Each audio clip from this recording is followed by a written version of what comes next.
Pues vamos entonces directamente al tema que nos ocupa. Queremos tratar los profetas.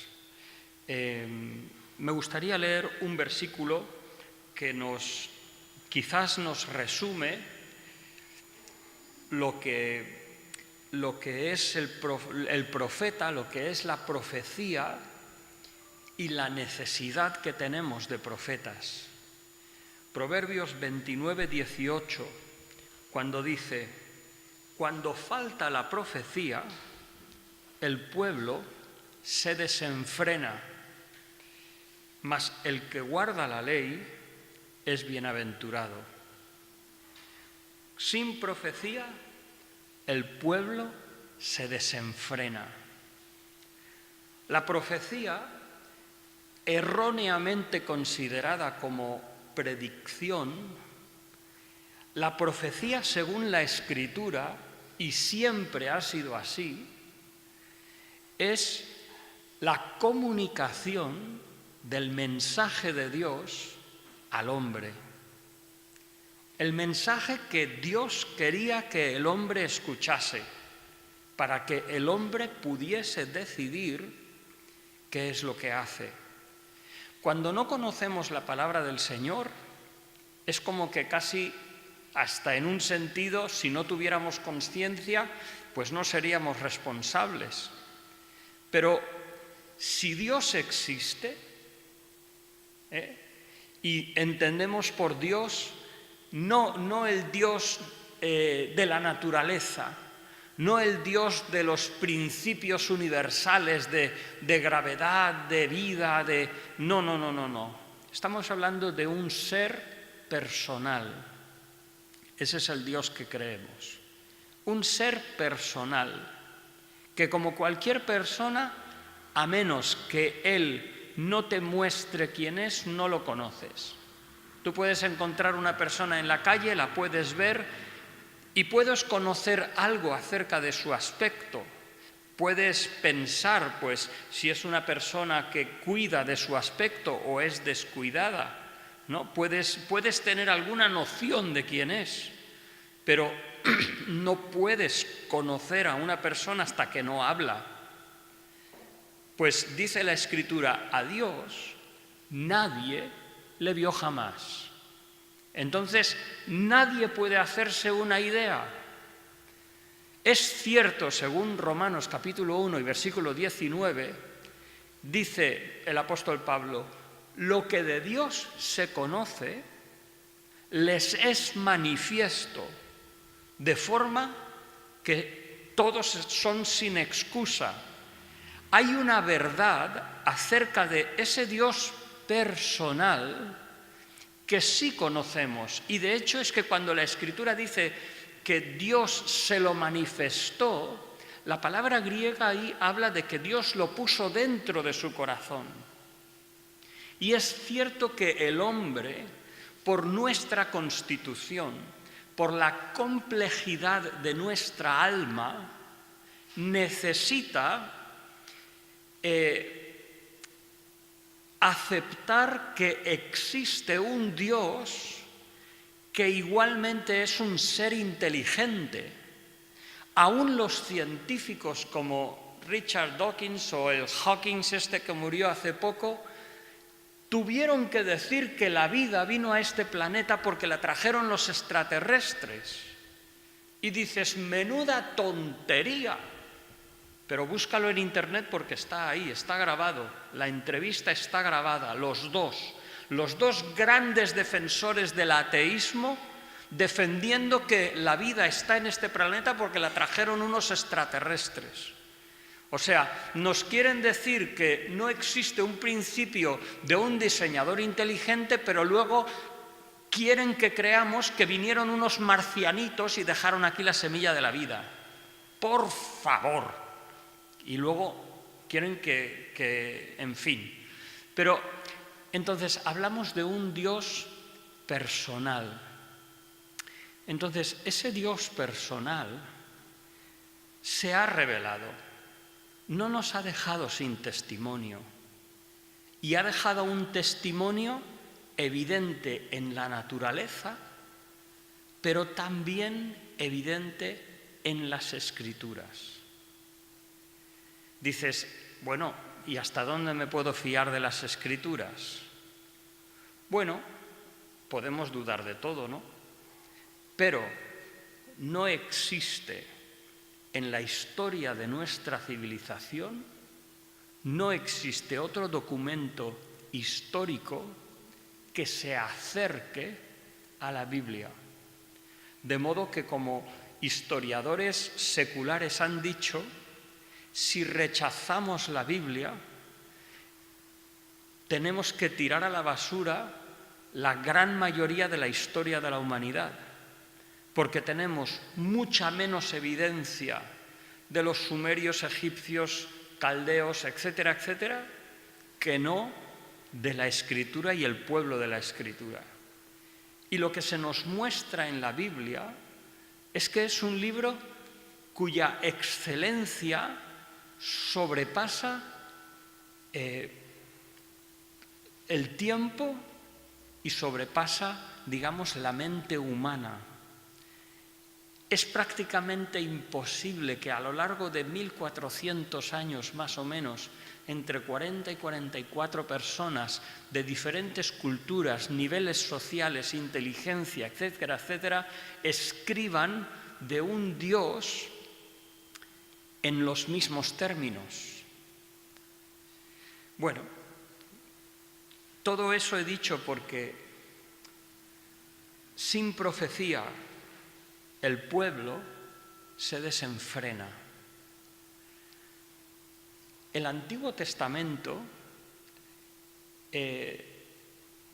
si existe, es por la profecía.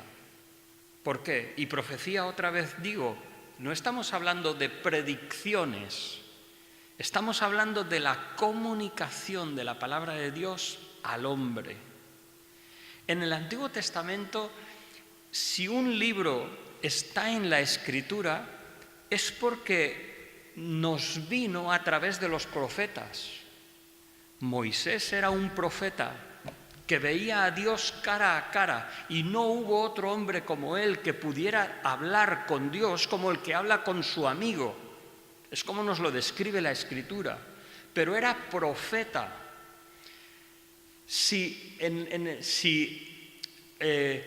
la historia de Samuel, Reyes y Crónicas está aquí, es porque los profetas la redactaron. Porque hubieron profetas que no solamente registraban la crónica de los eventos que pasaban, sino que daba el entendimiento que debían tener. Si, por ejemplo, en la ciudad de Ai, el pueblo de Israel, porque claro, Dios habló a través de la sociedad y las circunstancias de ese momento, y si el pueblo de Israel fue a Ai y fue derrotado estrepitosamente, fueron los profetas los que dijeron, no, eso es porque el pueblo de Israel ha pecado y tienes que quitar el pecado de en medio de Israel y entonces Dios te bendecirá. Los libros de la historia nos podrían redactar acerca de la cautividad de Israel por Nabucodonosor, o nos puede hablar de Sennacherib, de Tiglath-Pileser, de tantos otros reyes sumerios, asirios, egipcios, Ramsés II, los reyes y los faraones que tenemos en la Escritura. Pero la diferencia de la Escritura es que se escribe, sobre todo el Antiguo Testamento, desde la perspectiva del profeta, que es el mensaje de Dios al pueblo. Ese mensaje que primero nos dice cómo es Dios, que prepara a un pueblo, que llama a Abraham de su tierra y de su parentela a la tierra que Dios iba a mostrarles. Una vez Dios trae a Israel a su presencia, le pregunta, le dice, si tú quieres aceptar mi pacto, serás mi especial tesoro, pero yo te daré mis leyes y mis normas, mis testimonios, Porque Dios es un Dios moral. Para ver qué es lo que es justo, no nos basta nuestra conciencia. La conciencia humana, fíjate si puede ser pervertida, que hasta Hitler y la Alemania de Hitler pensaban que estaban haciendo algo genial, limpiando la sociedad de los problemas de personas que para ellos solo hacían que impedir el desarrollo humano. Y lo que estaban haciendo era una atrocidad. Eso es lo que hace la conciencia humana, que a veces es fácilmente moldeable o por nuestros propios deseos o por los deseos del mundo. No nos podemos fiar de la conciencia humana. Pero Dios nos dice cómo es su santidad, lo que es correcto delante de sus ojos. Y entonces Dios le dijo a Israel: estos son mis pactos, mis estatutos. ¿Queréis cumplirlos? ¿Queréis aceptar ese acuerdo entre yo y vosotros? Yo como vuestro Dios, vosotros como mi pueblo. Y el pueblo de Israel dijo: esto haremos. Todo lo que nos digas, haremos. Pues bien, el Antiguo Testamento es la historia, digamos, de el fracaso humano en el mejor de sus contextos. Porque como dice Romanos capítulo 2, realmente Dios dio a su pueblo la ley, el pacto. Dios dio a su pueblo normas, una verdadera adoración que les distinguía del resto de las naciones. Sabéis, hermanos, que las religiones paganas, incluido el hinduismo, incluyendo otras religiones, no tienen nada que ver con la fe del Antiguo Testamento. Entre otras cosas porque las leyes paganas no tienen revelación, no describen cómo es Dios, no expresan los términos de ningún pacto de Dios y la gente, aparte de un primitivo: si tú sacrificas, yo te doy buenas lluvias. Eso es todo. Ese es el Dios de los paganismos, es el Dios de los sumerios, de los babilonios, etcétera, etcétera.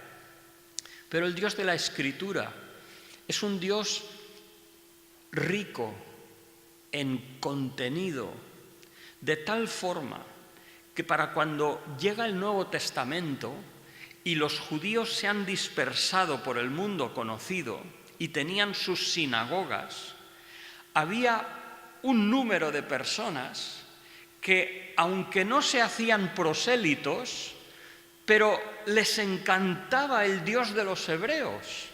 ¿Por qué? Porque sabían que el Olimpo de los dioses griegos era un chiste,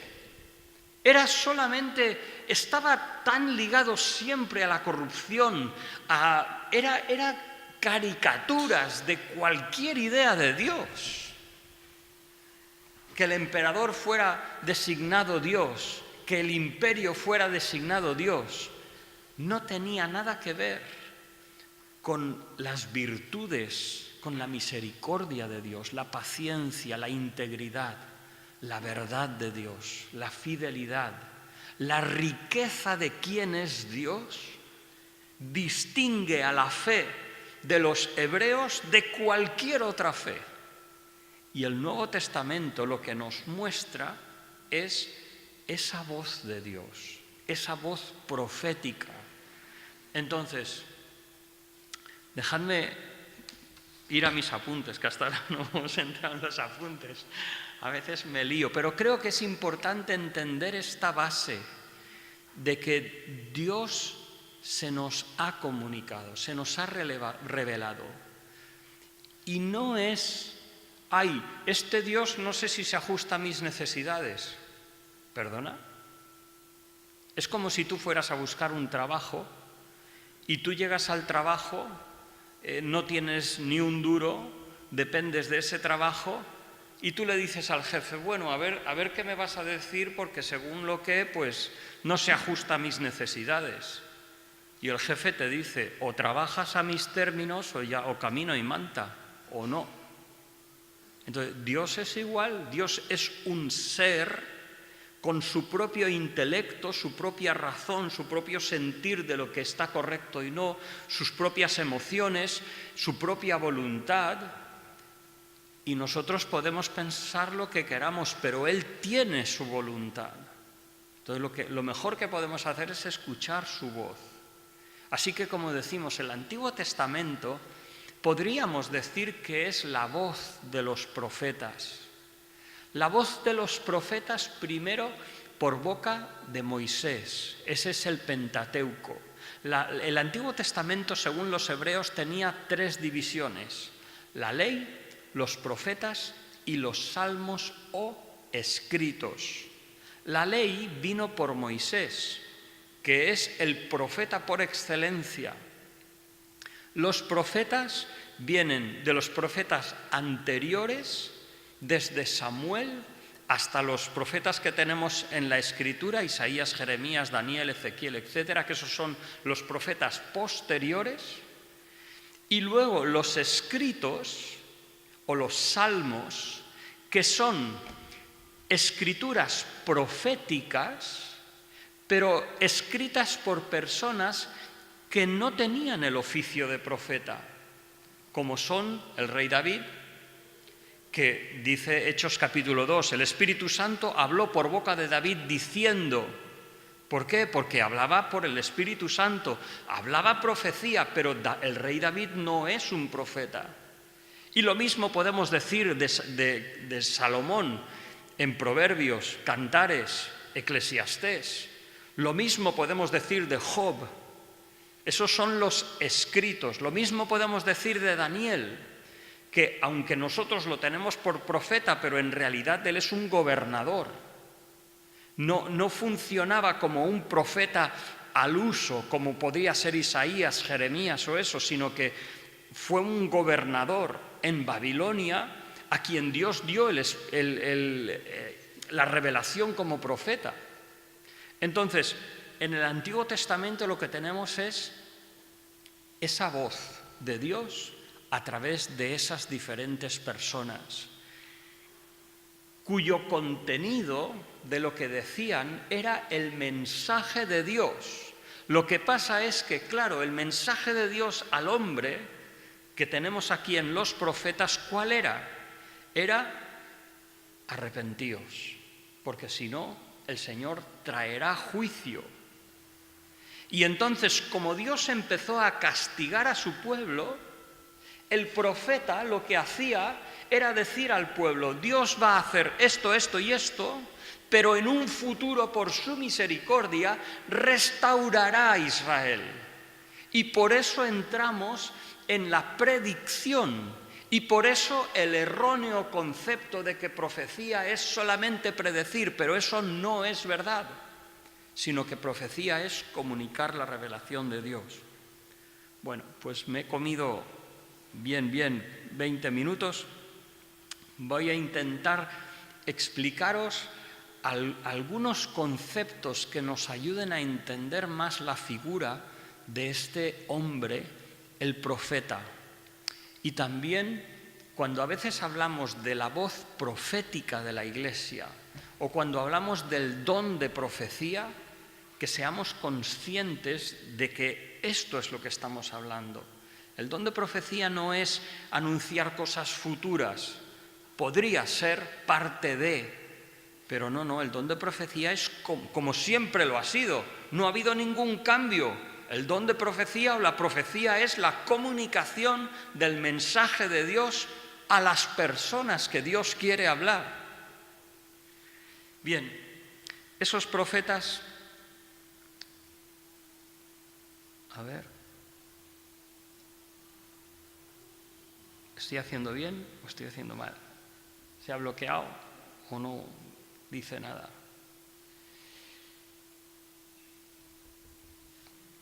Ahí estamos. A ver, eso. Vale, aquí estamos. Entonces, El profeta tiene varios nombres, no sé si a lo mejor nos quedamos ahí. Uf, ¡qué optimista! Yo vengo con 4 hojas aquí de apuntes. 4 no, aquí tengo 3, pero habían como 3 o 4 más. Bueno, pero bueno, para que pensemos, se llama varón de Dios. Cada uno de estos nombres nos hablan de un aspecto de su función, de su carácter y de la característica de su mensaje, la dignidad de lo que comunicaba el profeta. Era un varón de Dios, o sea, una persona identificada con Dios, que pertenecía a Dios, separada para Dios. Era un siervo de Yahvé, alguien al servicio de Dios, un mensajero de Yahvé. También se le llama un intérprete. ¿Por qué? Porque daba a entender el mensaje de Dios que Dios mostraba por diversas formas. Era un atalaya. ¿Qué es un atalaya? Un vigilante en una torre que avisaba del peligro inminente al pueblo. Así el profeta lo que es un atalaya. ¿Por qué? Porque avisa al pueblo de Israel de lo que va a suceder. Muchas veces el pueblo de Israel era inconsciente de lo que estaba sucediendo. Y el profeta era quien debía intentar hacerle consciente de lo que iba a suceder si ellos se acercaban o se alejaban de Dios. Es hombre del Espíritu. ¿Por qué? Porque el Espíritu de Dios le mueve, le guía. Eso lo dirá también segunda de Pedro 1, del 20 al 21, que ninguna profecía es de interpretación privada, sino que viene por el Espíritu Santo que llevó a santos hombres de Dios en el Antiguo Testamento. También se le identifica como veedor o vidente, no en el sentido de los agoreros en el mundo, sino en el sentido de que veía cosas o comprendía cosas que las personas normales no las entendían. Y por eso a veces en el libro de Samuel habla de Saúl diciendo vamos al vidente. ¿Por qué? Pues porque así se llamaba entonces. O también profeta. Dejarme ir un poco más adelante a ver si me da tiempo de hacer alguna cosa más.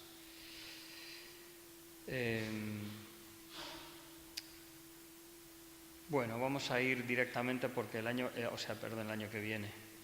El próximo jueves ya tendremos Amós. Entonces, expresaros que... ¿Qué pasa aquí? No puedo.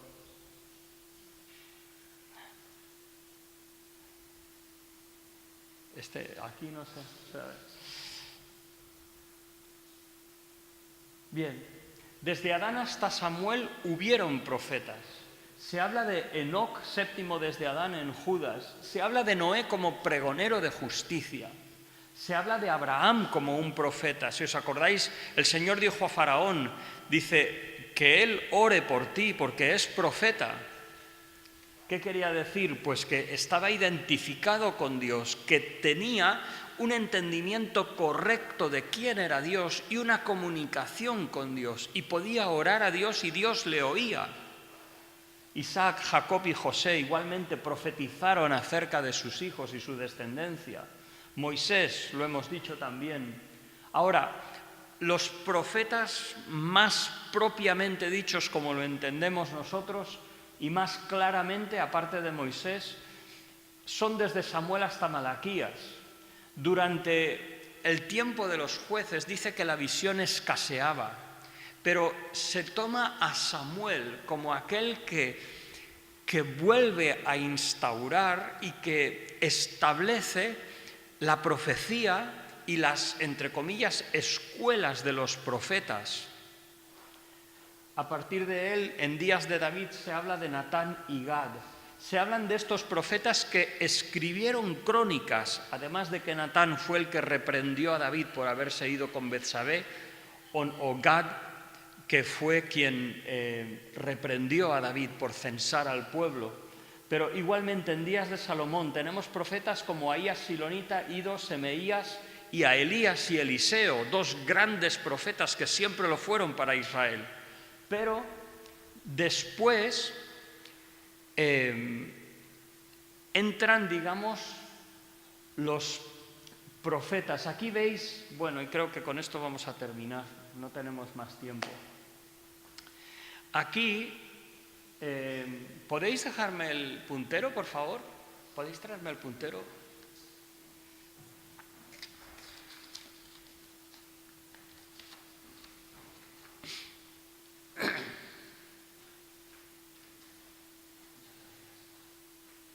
Pues aquí lo que tenemos es un diagrama con todos los profetas. Entonces, me gustaría explicaros qué vamos a estar meditando a partir del próximo viernes. Entonces, aquí en amarillo tenéis a estos profetas que hemos dicho que comunicaron al rey principalmente la voluntad de Dios porque estaba haciendo bien o estaba haciendo mal. Pero la comunicación de estos profetas no era directamente al pueblo como lo sería después. Y entonces, después tenemos dos geografías y tenemos dos referencias alrededor de las cuales vemos a los profetas. Y a través de estas dos referencias, a lo mejor me estoy liando mucho, o sea, os estoy pintando una imagen muy compleja, pero estos son los profetas, lo siento, termino enseguida. Entonces, aquí tenemos el reino del norte. Lo que sucedió es que hemos dicho que el mensaje de los profetas y el mensaje del Antiguo Testamento es el fracaso del hombre en su mejor lugar, en su mejor posición, porque Dios le había dado sus estatutos, su palabra, y el hombre lo que hizo fue desobedecer y hacer según le pareció. Y Dios envió profetas y la gente no hizo caso, y entonces al final Dios castigó. Esa es la historia del Antiguo Testamento. Entonces, lo que vemos primero es esta figura de los profetas. Bueno, primero vemos Saúl, David y Salomón. David como una persona que aún en su debilidad tenía un corazón conforme al corazón de Dios. ¿En qué sentido? En el sentido de que cuando pecó se arrepentía genuinamente. Entonces, en ese sentido, no era, digamos, falso o retorcido como lo fue Saúl o como serían otros reyes después de él. Pero él fue humano y pecó gravemente delante del Señor y el Señor lo castigó duramente igualmente. Pero tenemos que Salomón, su corazón se fue tras las muchas mujeres que tuvo en su posición de rey por su amistad con otras naciones vecinas. Recibió mujeres, concubinas y torcieron su corazón a la idolatría.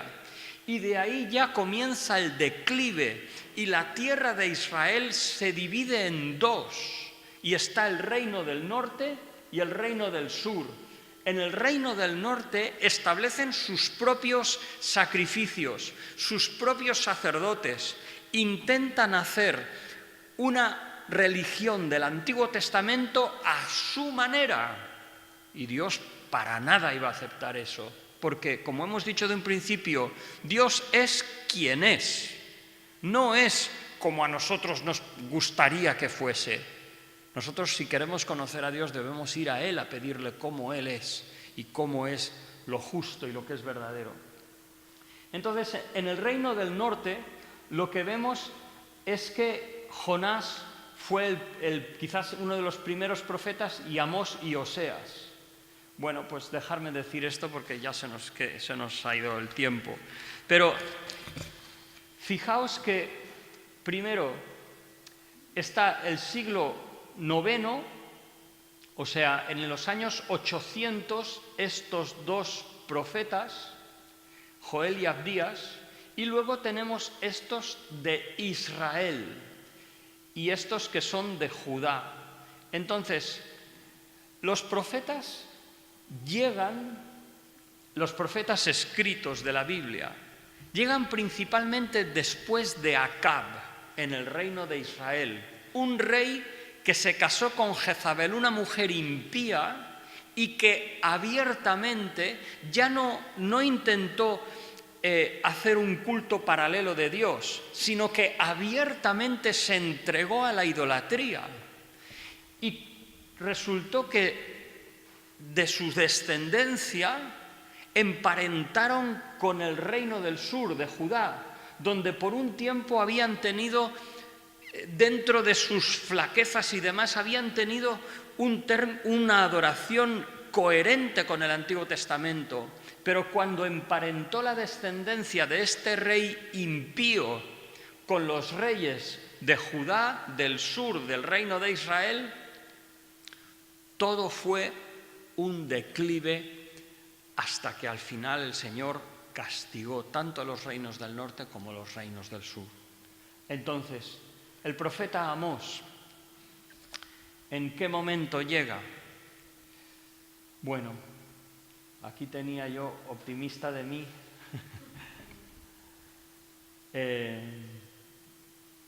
Optimista de mí. Bueno, vienen tanto Jonás como Amós, vienen en un tiempo donde tenían éxito, las cosas le iban bien, y Jeroboam II trajo riquezas y prosperidad, y Amós y Oseas hablarían de ello.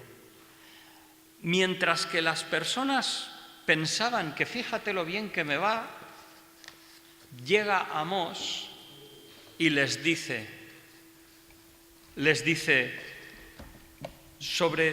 por 3 pecados de Damasco, las naciones vecinas, Dios dice, no retiraré el castigo. Por 3 pecados y por el 4, como que había llegado hasta su máxima expresión. Y Amós lo que hace es decir, igual que Dios no frena su juicio de naciones vecinas, tampoco Dios tolera el pecado en su propio pueblo. Y al final Amós anunciaría el castigo del Señor por su impiedad. Entonces, que el Señor nos ayude. Lo siento por extenderme un poco, pero y aún, ya ves. Pero que el Señor nos ayude a entender qué es la voz de los profetas y que de la misma manera nosotros abramos nuestro corazón a lo que Dios dice. Sin profecía, el pueblo se desenfrena, pero el que guarda la palabra del Señor, diferente. Entonces, abramos nuestro corazón, escuchemos lo que Dios tiene que decir y que podamos disfrutar el bien del Señor y no su castigo. Que el Señor nos ayude.